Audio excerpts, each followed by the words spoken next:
What are you doing in the U.S.? I'm doing a little job up in San Francisco, interviewing Metallica. For BeachGrit, expanding into music content? No, it was actually a side gig. Oh, is but it? It was fun. Had a lot of fun. They were interesting men. Are they? Yeah, so really. You spend one-on-one time with them? Yeah, I had about we had to wait about an hour and a half to see them, and some other stuff was happening, and then James just hung out with us for a while. So that was pretty cool. And then had about an hour and a half with the band, just chatting. Interesting. Yeah, good guys. Kirk's a piece of gold because he surfs, right? Yeah, yeah. That's right. So he surfs and lives in Honolulu, and he had some very funny stories. Did he have any awareness of BeachGrit or you or what you do? I'm sure he did, but he didn't express those sentiments. No. Would that feel validating if he did? Nah. Really? Nah. You don't care? I don't identify myself as a surf journalist or surfer or any of those sorts of things. Just something I do like to do, and I love writing about it, and I love the whole thing. I love it. I love pretty much everything about surfing, but I certainly don't feel validated if someone, if Kirk Hammett knew who I was or something, How do you identify? I don't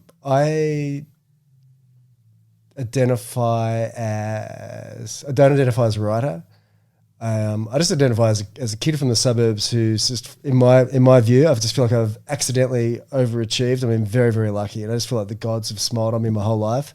So everything that happens to me just feels like a gift from the heavens. I think that's a good posture to maintain. Like, it'll always make you feel happy and gratitude. Yeah, but everything that's happened. Like, I did through a bizarre set of circumstances, I ended up doing a book with Australia's greatest Prime Minister. It was like doing, Charles de Gaulle or John F. Kennedy or something. And then a year later, he was dead. So I became suddenly this expert on this Prime Minister. And I went to his memorial at the Sydney Opera House. And I'm in the foyer with the national broadcaster interviewing me, this kid from the suburbs, as the expert on this great Prime Minister. And then I was at the after party afterwards. There's only about 100 people there. I looked around. There's ex-Prime Minister, ex-Prime Minister, ex-Prime Minister, ambassadors and whatever. And it was me. Wild. Yeah. So everything that I have had happen to me, I feel very, very lucky, David. So I'm sure there's lots of luck involved, but you got to deliver on the goods and you have to have talent and all that sort of stuff. So what would make you feel validated? Like if somebody, maybe not an interview with Metallica, but something like that, you spent a year or two with him on, what was it, Wednesdays? Yep. Wednesdays with Bob? Yeah, Wednesdays with Bob, yeah. So you're spending a tremendous amount of time putting a bunch of effort into it.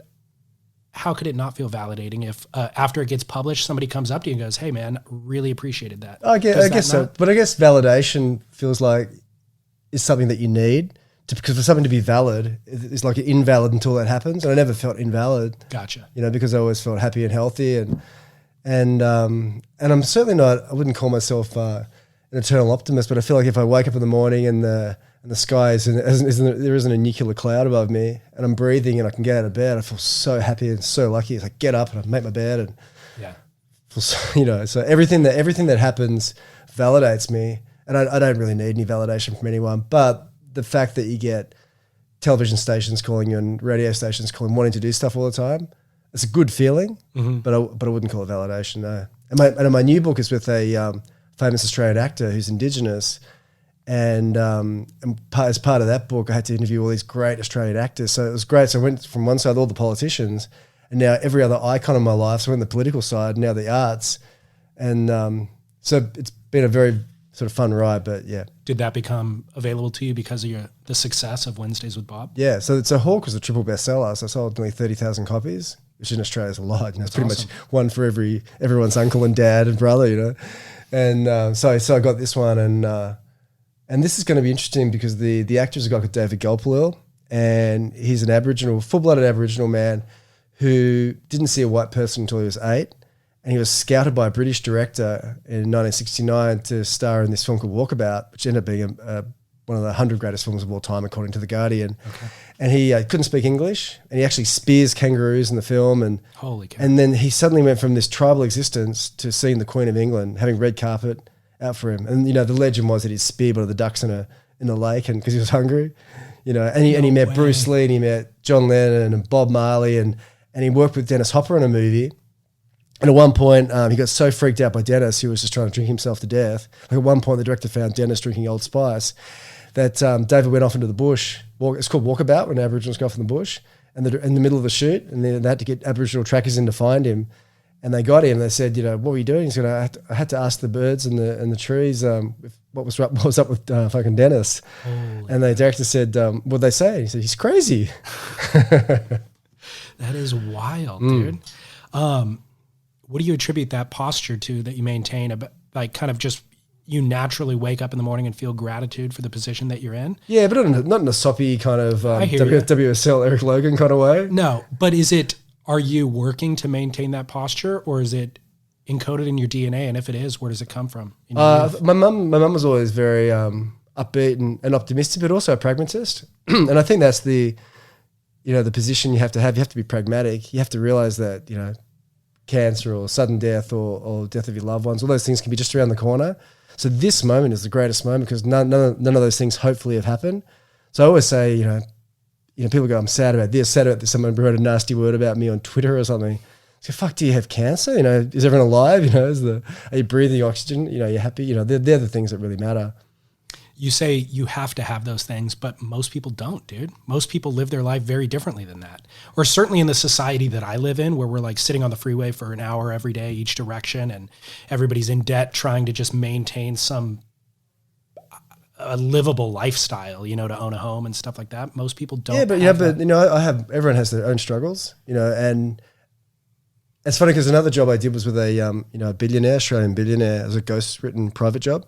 But it's funny, you get to see all these people in all their different lives, and no one's life really is that superior. The richest person's, I guess living on the streets of San Francisco is pretty fucked, but the very basic things, fresh air, good food, all those things, and enjoying moments. Like even in commute, you can be learning languages and listening to the most compelling New Yorker broadcast, So it doesn't have to be a bummer.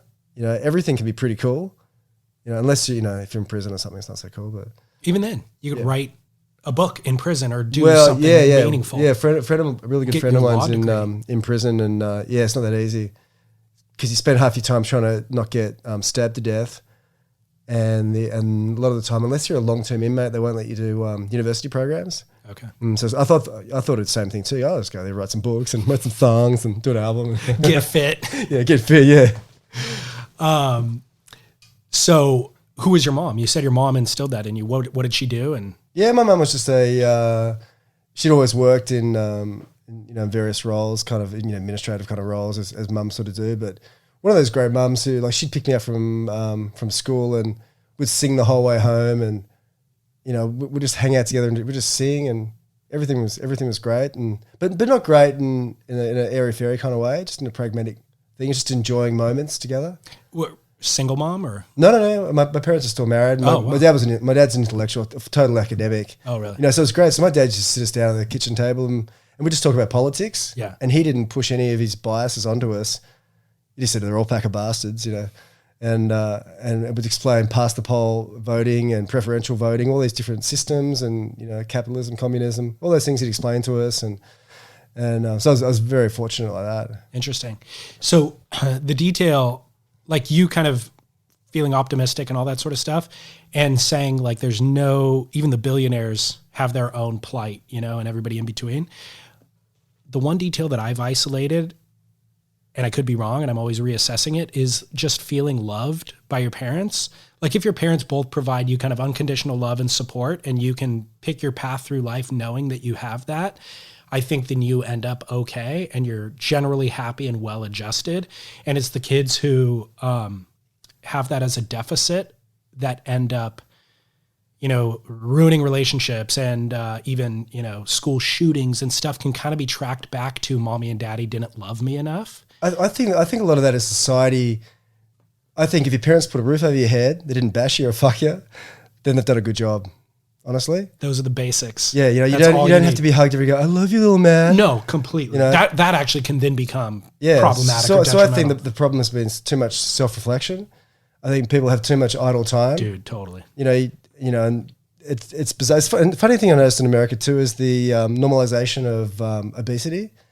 Watching MTV clips. And the people who are obese dancing, whatever, and it's great, whatever, but it's made to seem as if it's normal because it's a problem, Obesity is a problem. Not only is it normal, you're not even allowed to criticize somebody with an obese body because that's a hate crime. Yeah.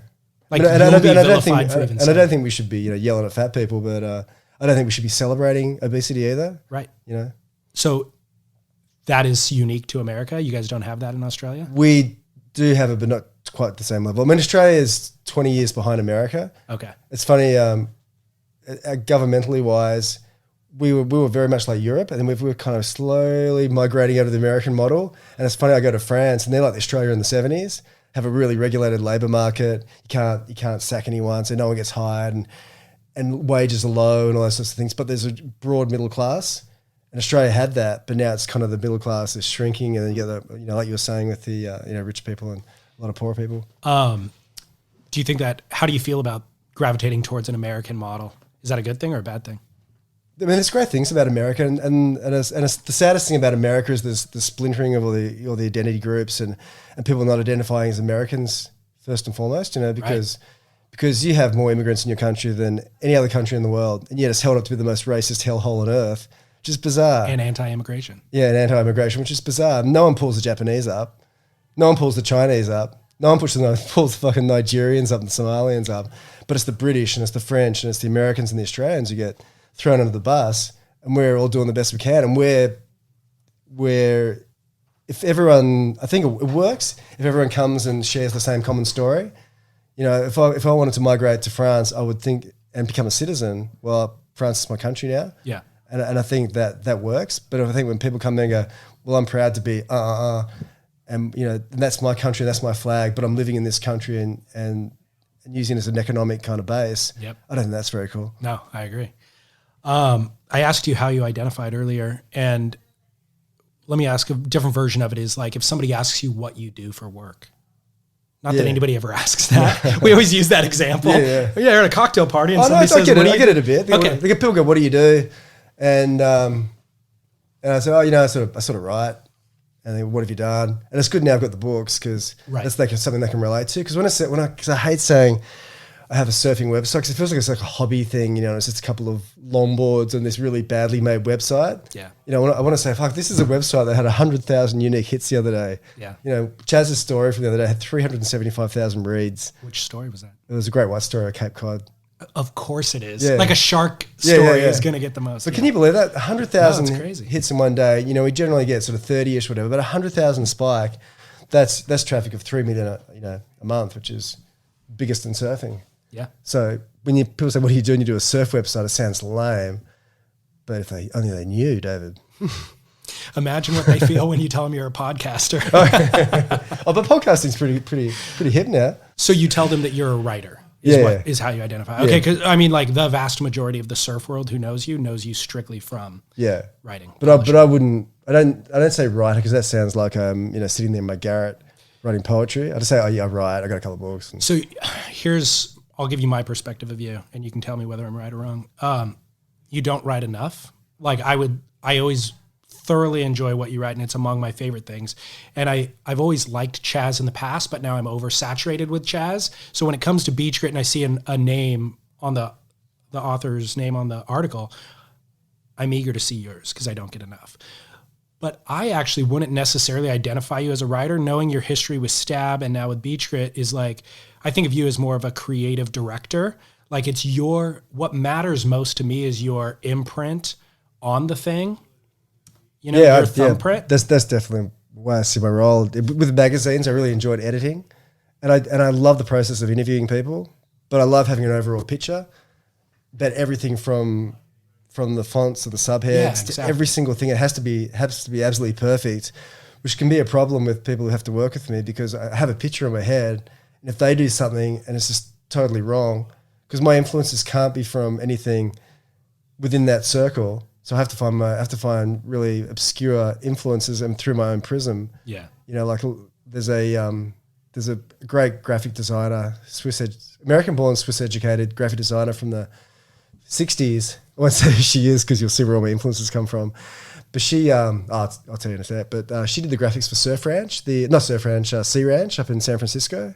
I don't know it. Up in San Francisco, there's this planned community I think it was in the 60s, and on this big bluff overlooking the water in Northern California somewhere near San Francisco.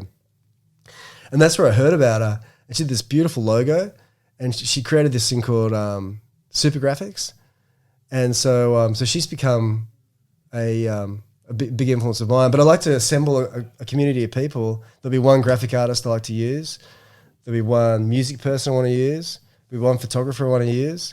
You know, and I get all these people, and I feel like I can put them all through my prism and create something cool. Mm-hmm. You know, and I think sometimes you have synergies with people, like people with bands. You know, you have those particular guys made the Rolling Stones, but by themselves they're shit. So with Sam McIntosh, it really worked with Stab because I used to do the magazine and he'd do the big things. You know, he'd be spending the whole day looking through shit, trying to find stuff, and I'd make the magazine from start to scratch, edit everything, do everything while he was doing those big things. So we had these two really cool things happening. You would have like a wave pool shoot or something, and I'd be creating the magazine and we'd do it all together. It was great. And then Chazz, and we have such a great synergy as well. So I'm really lucky that I've had Stab, which was really fun to start that from scratch, and then to start BeachGrit with Chazz. How did you meet Sam, and why start a magazine with him? I think Sam liked my stuff at Surfing Life, and then he came and visited me when I was living in France. What was his relationship to you? Was he writing at the time, or I can't remember. I think he might have just started at Waves as a writer. As a writer, yeah. Okay. But he didn't have a writing background or anything. But he's a clever guy, and he could definitely turn a phrase. And I remember reading something he wrote on a surf trip, and I felt like if he just had a good editor on his stuff, his stuff would be really good. So I used to like his words. And then he came and visited you in France. Yeah, he came and visited me in France. And I never remembered it, but he Were you living in France? Or? Yeah, I lived there for 2 years. I started a magazine over there called Surf Europe. Oh, okay. Yeah. So and then I came back to Australia in end of 2000. And I was just sort of kicking around, and it was great. I was getting a retainer from Surf Europe just to edit their stuff, and I had this great job at a men's interest magazine, which I hated, but the money was amazing. Had a big office in the city and 2 assistants and a parking spot and all that sort of stuff. And then Sam asked me to come and work at Waves, and I just needed a hobby job to keep me off the streets, sort of thing. So I just went in there and worked with him there, and then he had a bit of a falling out with the publisher at the time, so he got put into marketing. He got taken off the mag, and then they asked me to edit Waves. I didn't want to edit Waves, so I just said, no, I just want to keep writing stuff. And that's when Ronnie came in, Ronnie Blakey, and he did that. And then me and Sam had been talking about doing a men's magazine, because at the time Loaded and Maxim and all those magazines had just really started to explode about 2001. And then I realised that it had to be surfing, because that's what we knew, and to do a men's mag was just going to be out of our sort of field of reference.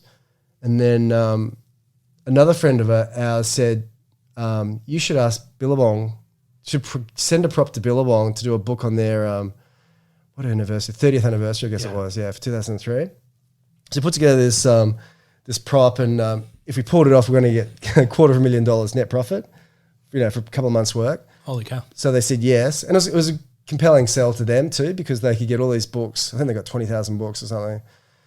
And it was going to be net profit for them, so it was good for them too. And so they said yes. And Sam was still working. At that stage, I'd quit Waves, and I just did the book by myself. So I fielded it all. We had big budget, so I got Evan Slater to write stuff, Tim Baker to write stuff, everyone I knew. I said, but I need the story, in a week, sort of thing.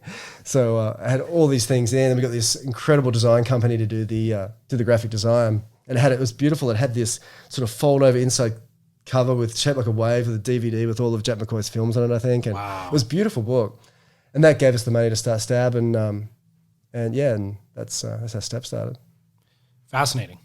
And it filled a really unique, I didn't even know that void was missing in the surf world when Stab came in, and it just absolutely added so much color and richness to the space. Yeah. Yeah. Because we had some, pretty good ideas, and I always felt that magazines should revolve around one kind of cover story.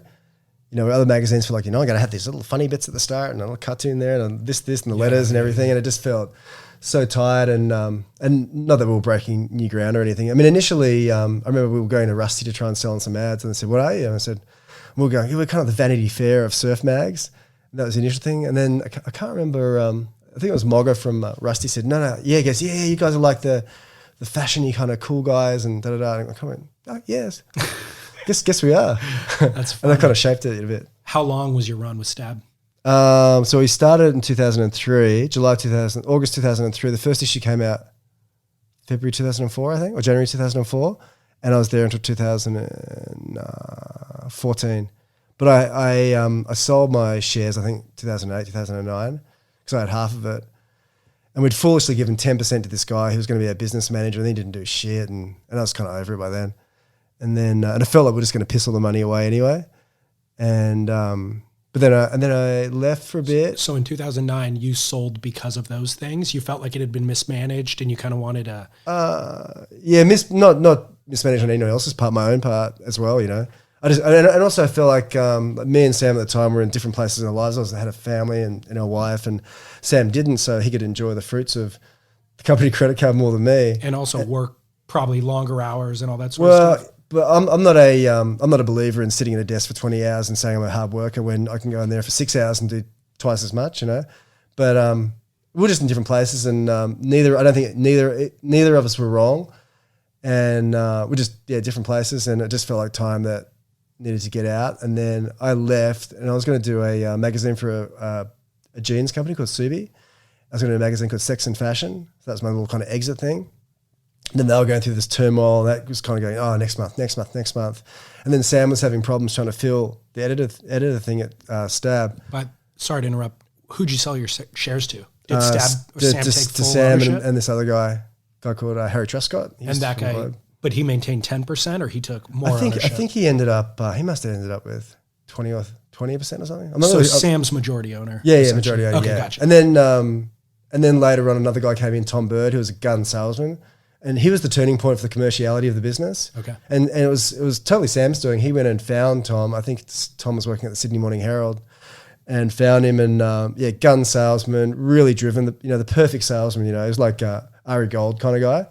And, but, lovely man and charismatic and perfect guy for sales.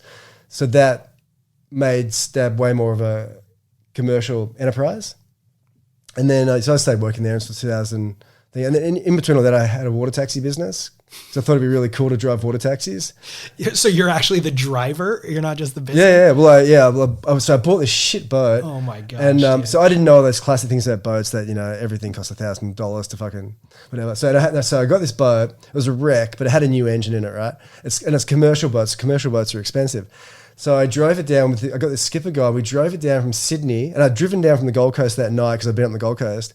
Driven all night, and I'd been out with Sam at North Bondi Italian getting boozed.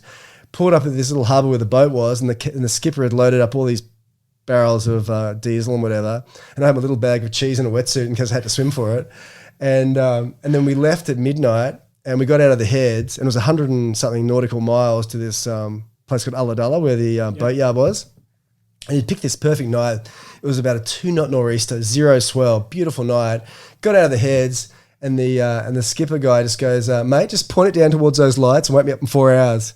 And I'd never been out. I've been on boats plenty of times, so never been the master of the vessel. And I started hallucinating. I was looking at tankers in the distance and seeing people dancing and weird shit. Wow. And then after 4 hours, I just woke up and I said, And we had to do 4 knots because we didn't know if this boat was going to sink. And as it turned out, it had a hole in it. It had holes everywhere. And we're plugging it with cheese and all sorts of shit. Dude. But we made it. Miraculously, we made it. And so we put it into Ulladulla, whatever. And then I got the train back to Sydney. And it was there for a year, the boat. And I remember having a 20 grand budget in my head to fit it out. And I remember the first time I went down there, nothing had been done. Had a bit of sanding, whatever, bits pulled off it, 7 grand. So 100 grand later that I spent on it. I had this boat, it looked amazing. It had these cool graphics on it and beautiful boat. It was so cool that Angelina Jolie hired it for a whole month while she was in Sydney doing a film just because of all the graphics on it, because it looked really cool. No way. Oh, yeah. And then, but just the classic thing where I didn't know anything about boats. I didn't have my ticket to be to the main driver. And the company that I just do my training through, they went broke, so I lost all my money there. And everything could possibly go wrong would go wrong. I was getting ripped off left, right, and center. So in the end, it was one of those sink cost kind of things. And I thought, fuck, I've spent enough. And then I thought, I know surfing. I'm going to go back. I'm going to cut myself off a little bit of real estate. At this time, I was still doing Stab. And so I thought, okay, what can I do? What can be my real estate? And then I thought, I'm just going to do an extension of Stab. It's just going to be a bit more cultural, a bit edgy, a bit more fun again. And I'm going to have Chazz. I'm going to have a hell time. And that was the founding of BeachGrit. Yeah, and I thought, what are we going to call it? I thought, can't call it surf. So it's got to be beach. And I thought, what's kind of cool? BeachGrit, Mm-hmm. So. Do you feel like you executed that original goal? Yeah. You do? Yeah, it's exactly what I thought it would be too. you know, and when the logo came back from my designer pal, it just looked incredible. You know, it was like, I hadn't seen anything like it before. And then I think I spent about $6 or $9 grand or something with this company in Poland doing the design, doing the back end stuff. And then, it hasn't exceeded my expectations. My expectations are pretty on point, but because for us, it's our big thing, you know, it's going to see us out for a while, I think. Where have you fallen short of your ambitions with it? No, I haven't. Because we've got so many, you know, I guess that sounds egotistical, but I don't really have, I have expectations, and everything I do, I try to do the best of our ability, and I like to do things that are world class. And there's a million failures on the way, but no grand failures, I don't think, because every failure is an opportunity to learn something. Yeah. The stuff we've done wrong, done so much shit wrong. Yeah. And overstepped the line a bunch of times. But if you don't have to step the line, you never know where the line is. Sure. And if you don't, you know, moderate, you know, the Oscar Wilde quote, moderation is fatal, you know, nothing succeeds like excess. You know, look at surfer.com. It's just, yeah. You know, yeah, it's nothing. Well, we'll come back to BeachGrit, but I want to go back to some of the timeline. Stab. You sold early. I mean, in hindsight, you know, you sold at a time, and then years later, 5-6 years later, Sam sold for a reported lot of money to Surf Stitch, and they didn't do much with it, had a bunch of financial problems. Apparently they sold it back to Sam, and so Sam's now in control of it. How do you feel about that? It's fun. It's funny. Do you feel like you sold too early? No. Do you have emotion about it? I mean, it's like, you know, if your auntie had balls, she'd be your uncle, you know. But it's funny because I had this guy ring me and goes, "Oh, have you heard, you know, steps off for $10 million or something, whatever it was." Well, it's great because I wasn't responsible for that. I didn't, because I know the hard work that Tom and Sam did to get it to that point, that level of commerciality, and to be all the meetings and stuff. Because they'd come to the US for 6 weeks at a time, sit in traffic, and just go to meeting after meeting after meeting. And they courted the guys from Surf Stitch, did all these things that I didn't do. I might have created the mag or co-created the mag, whatever you want to call it, but I didn't do all those things that made it worth 10 million. You know, in hindsight, this is a business thing that you should learn, that when you're going to sell your business, work out through an expert or someone who knows this shit how much you sell. I just went, I want X amount of dollars, and they went, sounds good, and I realized I could have had 5 times that. Right. But even that, you know, money is so ephemeral, you know, that just goes through your fingers. But I had a lot of people kind of going, "Are you okay about the sales?" I was like, fuck, I'm stoked. Sam's got a young family and he's set for life, and Tom's a great guy, and they did this amazing, you know, put off this amazing coup. And I was always pretty anti bagging on Stab in BeachGrit. It was something that me and Chazz used to argue with a bit, because it just felt like, because it's in my backyard for one, and for two, I just think it's a bad look to trash someone. But I trust Chazz implicitly, and I trust when he goes over the line. In my opinion, I know there's a benefit down the line. And also, there's a couple of things happening. You know, we heard that we had an advertiser call up saying, "Hey, I can't advertise on your site anymore because they're going to pull all our stuff from Surf Stitch," and we had a bunch of things like that happen. And I made a movie about Israel for Stab before I left, and it had this opening scene, and it had a bit of the Holocaust and the creation of Israel and whatever, and they cut it all.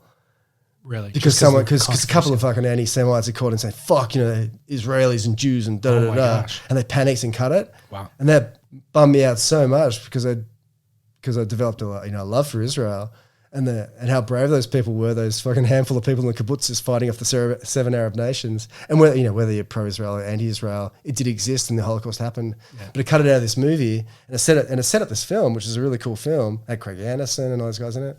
And then so that kind of bummed me out. But and then when advertisers are being pressured not to, they're not the fuck a Chazz for your life. Yeah, that's problematic. So do you feel that in Stab's kind of commercial viability that they compromised any of the artistic or just kind of creative expression of the magazine? Was the commercial version of the magazine a lesser version than when you felt you were contributing to it? Well, I think media entities are purely the people who are operating it. Yeah. And I think when they were running, and got to remember the architecture of the site, like most sites, is if they put a story up about FCS fins, it's going to have the same presence on the page as Sonny Garcia, found almost dead sort of thing, So it's weighting the new set of Julian Wilson FCS fins against important stuff. So I think that kind of brought the site down a bit, but I certainly don't think they deliberately watered down anything. I think it's just change of personnel, that sort of stuff. Sure. And so you can have both things. You can have both things, and it's so cyclical too, because you'll have someone who'll grow more confident in their job and start taking more risks, and you'll see that. So you can't have all this new personnel, expect them to have all this sort of DNA in them about the brand and about the sport and whatever. And it feels like it's coming to a pretty good place with like Stab High, I think is brilliant. Mm-hmm. And not everything they pull off is great, but some of the stuff's really, really good. Yeah. Let's talk about your relationship with Chazz. I'll give kind of a short version, and we've told it before. I don't know if you remember 4 years ago or something, I interviewed you and Chazz together, and we covered some of this. So the Encinitas library, huh? Yeah, that's right, with the train going by. So we've upgraded our surroundings or our studio space. But I'll link to that episode so listeners can listen to that to get the full backstory. But essentially, Chazz was writing freelance for Vice, I think Esquire, some other publications, and you had been a fan of his work, and so you connected with him and brought him in as a writer of At Stab. And the story that I wanted to get your take on is kind of the most famous one, which is he wrote something about Mick Fanning. What did he called Mick Fanning? Is that what it was? Mick Fanning called Chazz the fucking Jew. Mick Fanning called Chazz the fucking Jew. Yeah. And Mick Fanning's main sponsor, Rip Curl, is an advertiser in Stab. No, they weren't an advertiser. Okay, so I'll let you tell the story. Yeah, so you know the details. Well, we sent Chazz to the North Shore to do a North Shore coverage, very traditional magazine stuff, to do that sort of stuff. And it ended up being, I guess, the genesis for Chazz's book, so it worked out there. And of the Inertia, by the way. Oh, yeah. Oh, really? The Inertia spun off from that. Oh, really? Because Zach wrote the article about what you're going to tell for Surfer. Yeah. And Surfer basically made him delete the article. Like, it was on the website, and they were like, no, you got to delete that. We cannot run that. It's too controversial. Yeah. And so Zach, as he's Jewish, he's like, no, I'm going to stand for what I know is right. Wasn't he pro Mick, though, in the story? I'm pretty sure he was pro Mick. I think either way, he was just anti getting told what to do from Surfer Mag. And so he quit his job, and that was the impetus for the Inertia. Story. How about that? Wow. Yeah. Look at your influence knows no bounds. Yeah. So Chazz sent us. So Chazz, I think I was just talking to Chazz on the phone. He goes, in his sort of goofy, funny way. He goes, you wouldn't believe what happened last night. Mick Fanning fucking started, called me a fucking Jew. And then when I was leaving the party, all these goons fucking threw me against the wall, and then the gate opened and I ran away. And I said, "You call you fucking Jew?" And he goes, "Yeah." I said, "Oh, that's the title." I said, "Tales of a Fucking Jew." And it's funny because I guess I'm kind of oblivious to sometimes to how sensitive society can be and how the confected outrage. And I guess now it's a lot greater than it was in 2000 and whatever year that was, 2010 or something, 9, no, maybe less, maybe 8 or something. And so when I wrote, I wasn't expecting any backlash. It was just a thing the world champ had said to him. It was a funny little anecdote, and Mick, living on the Gold Coast, wouldn't have seen a Jewish person in his life.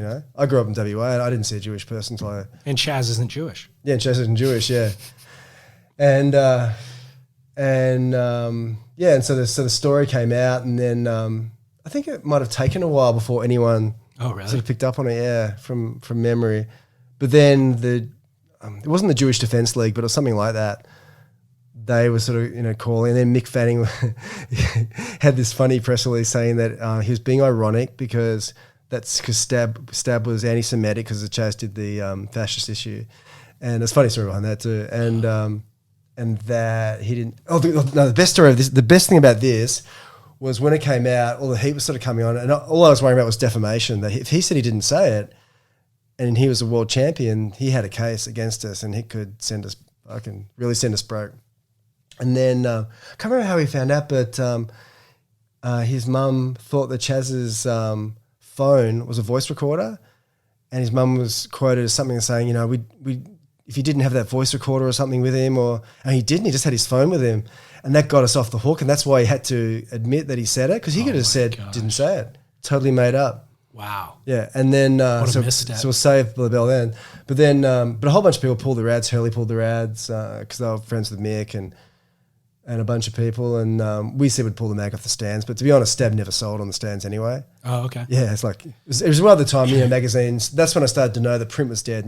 10 years ago, I knew print was dead because you could just see it just staggering. It's just like and you could never really cut through, unless you did something, So those brands that aren't even affiliated with Mick, did they just threaten to pull their money, or they actually pulled the money? I think because I didn't know the business then, but I think Sam probably took about $250,000 hit. But $250,000 it set up loss in advertising. Yeah, but it did set up Stab gave Stab $250,000 worth of free advertising. Right. Not free advertising, paid advertising. Sure. And and Chazz got to write a book about it. And I think it was probably good for Mick too to sort of examine his behaviour when he's pissed. And, because I've seen Mick do some crook things. I remember once, I can't even tell this story, particularly in this particular climate. But, if you said it, it'd be a headline, And but he seems to be a much sort of sweeter guy now. Yeah. So what was your thought at that time? I would imagine anybody feeling that amount of pressure from their industry, their people that are bankrolling their business and all that sort of stuff, would have to question how to handle that decision. What made you stick with Chazz? Oh, it wasn't even a question. Wasn't? Why not? Because he's good and it wasn't his problem, really. He submitted a story. I did the headline. It was the headline that did it. Oh, okay. So you took responsibility. Yeah, hell yeah. And I'm the editor. It was totally my responsibility. It's nothing to do with Chazz. Was there a conflict between you and Sam at that time, or how did Sam feel about it? Sam would get pretty panicked by a lot of the stuff I'd do. Yeah. And me and Chazz would do. And but Sam's a smart guy. He could see the value in the stuff we were doing as well. But I think he would rather everything, and I guess it's reflected in Stab now. He would rather everything was just nice and calm. Sure. There's no fucking headaches. It was just a headache for him. And so I think it's pretty glad when I left and took Chazz with me. Yeah. And so Sam was cool with me, and we were all cool with each other. It was just one of those things you just have to sort of get through. Well, a lot's transpired since then. Obviously you leaving Stab and then Sam selling it, Sam taking it back, all that sort of stuff. Where are you guys at now? Are you guys friendly, amicable, or I haven't seen Sam in about 3 years. Is there ever any bad blood, or are you guys? Because the way that it's positioned for the viewer of all of surf media, is they're almost conflicting entities, and it might just be because Chazz is the one throwing barbs constantly at Stab, and not directly at Sam. I'm using Sam's name because you're friends with him, but Stab never throws any barbs back. Stab ignores it. Their policy is just kind of don't discuss it. We did the bitch slap. But that wasn't company approved, I don't think. That was Ashton acting out on his own based on very personal kind of vendetta. It was like Christmas Day when Chazz called me up and said that it happened. It was filmed. I filmed it. Oh, was it your film? Right, okay. Yeah, dude, I had a confrontation with Ashton 5 minutes prior. And at the end of it, he's like, I'm gonna give Chazz, a piece of my mind. Yeah. And I'm friends with Chazz, obviously, but I didn't feel any need to warn Chazz. Chazz knew it was coming anyways. So we were all back in our area, and I saw Ashton enter the space, and I stopped the conversation I was having. I'm like, hey, dude, I just got to pull out my phone to film this interaction because something's going down. And sure enough, Ashton delivered the goods. Yeah. I mean, when Chazz told me, like, that's so good because it drives a week's worth of stories and traffic and, Yeah. That's good. But anyway, my relationship with Sam? Yeah, and is he bothered by the fact that Chazz is constantly throwing barbs? I think he's bothered by it, and I'm pretty sure he doesn't like me too much. But I certainly don't feel any animosity towards him, and he's done nothing for me. I mean, except for getting advertisers to pull, but he's done nothing to impact on my life or make me sad or anything. So I still like him. I admire him. He's done a great job, and I think he's the brains behind Stabs, and none of the writers, because I think, as nice as they all are, everyone's pretty disposable. But Sam's the brains behind Stab and Tom Bird, the sales guy. Yeah, because Stab High, all those things, Sam's ideas, or he sourced it from somebody. Because I think Stab in the Dark came from a guy from Quicksilver. Oh, I didn't know that. Yeah, but all those things just Sam's doing, and it's funny when he's sometimes he has a story in Stab. There's one recently about something, but it's really good. I really enjoy his writing and. Yeah. Well, what about with BeachGrit specifically? What's your policy with bringing on new writers? Yeah, I mean, everyone's welcome. It's just purely meritocracy. So how many, do you get submissions that get declined all the time? Yeah, all the time. Yeah. I mean, everyone thinks they're a writer, and some people do have a natural flair for it. Yeah. And some people, like Gen C, I love Gen C stuff. It's so beautifully constructed. Yeah. You know, and long time stuff is great, and surf ads is sort of coming on really well now. Mm-hmm. And some people get into a real cycle of submitting stories and whatever. And Nick Carroll will submit stories every now and again, and you know, get Warshaw stuff, and Sam George and Matt George, and Yeah. so it's become this little literary hub. Yeah, And, I think it has. What's your how did the comment section, was that part of the original kind of inception of the business? Did you ever see that becoming what it's become? No, I think Negatron has been a big part of that.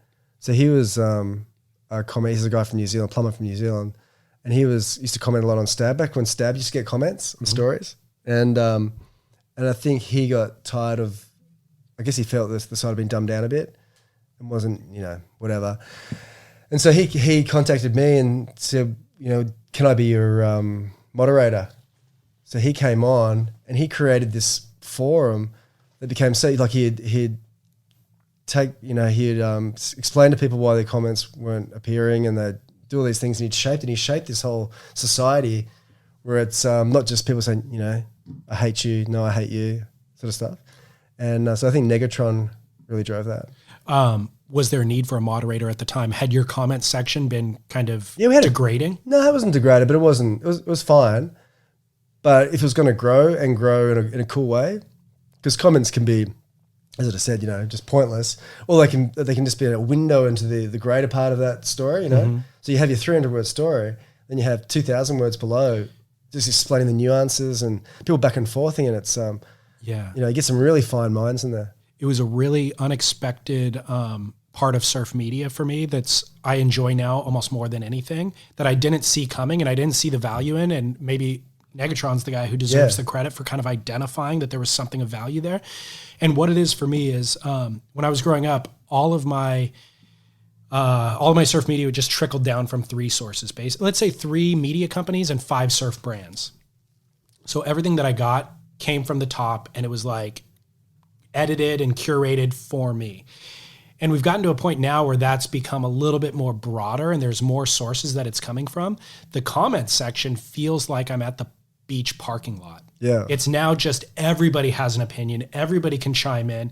And I feel like if I'm disconnected from surfing, as I have been this last 2 weeks, or I'm not surfing that much, and maybe I'm busy with work, so I'm not even reading that much about it or watching that much about it, I can kind of go straight to the comments section, and it's like straight from the vein. Yeah. It's like, this is what the general populace feels about a particular heat that just went down in a surf contest, or a particular ad campaign that just came out in something. But the great thing about it is you have people like Morris Cole and Nick Carroll and all these people in there. So it's a very informed audience. It's not just a beach parking lot. Right. It's like maybe it's like the pipe parking lot or something. So they're all big names. Totally. You know, it's pretty packed field. And then there was really, though, the danger of it just becoming a lot of white noise. And so maybe Maurice's comment wouldn't even get seen. But thanks to Negatron, it has become not only curated, but like people now respect the curation. Yeah. So they won't just lob out some thing just to be, you know, obnoxious. It's funny, I jumped in a couple of weeks ago, and there was some stuff that was very actionable in Australia in defamation.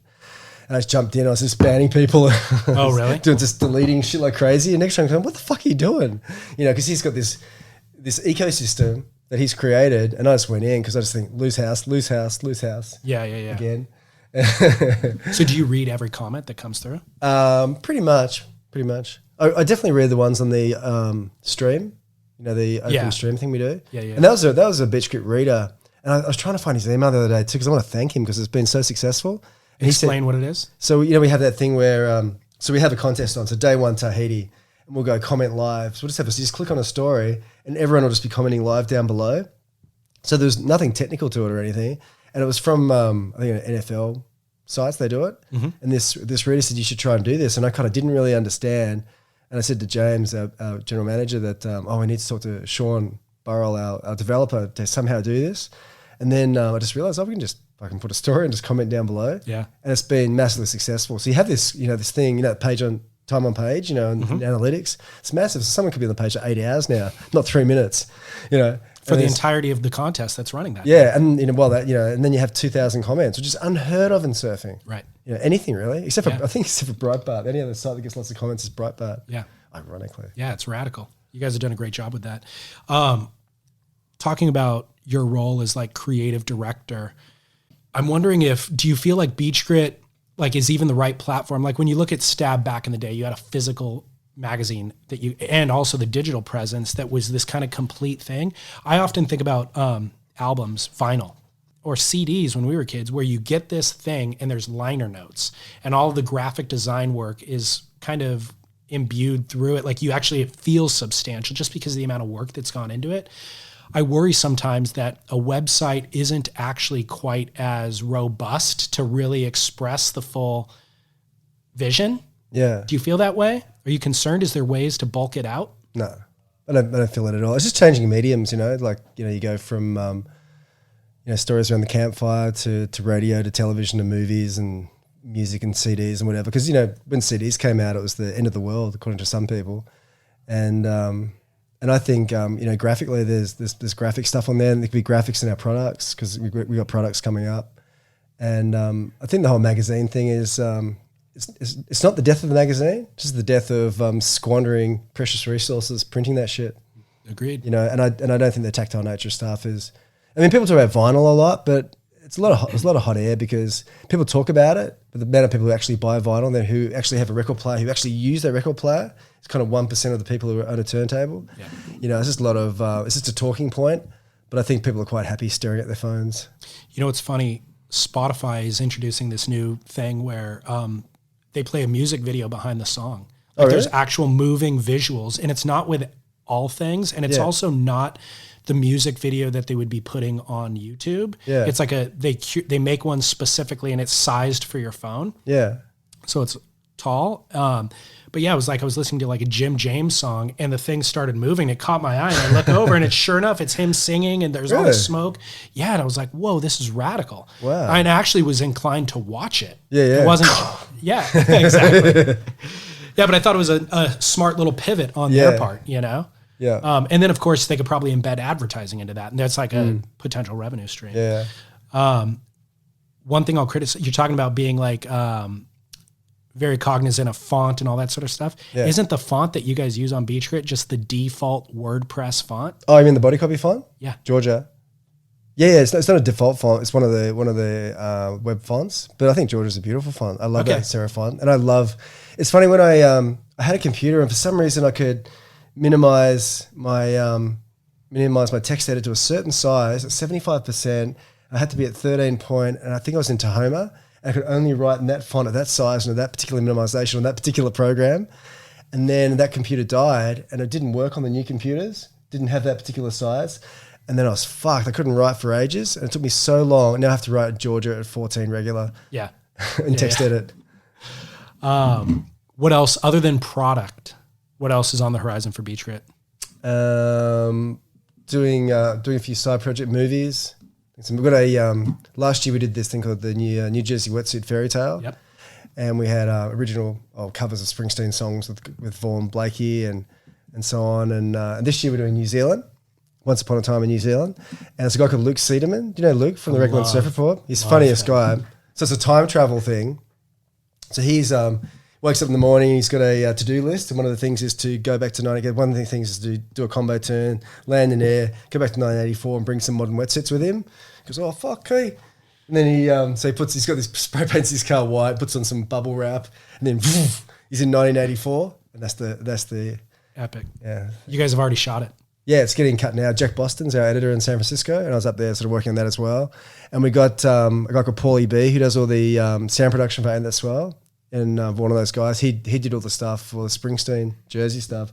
So he recorded 3 iconic New Zealand songs, rock songs from the 80s, because it's set in the 80s. So it's got this killer soundtrack. Amazing. Yeah, it's going to be really, really good.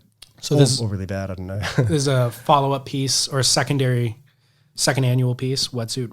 Yeah, so yeah, once a year. It's sort of a year and a half since we did the last one, but.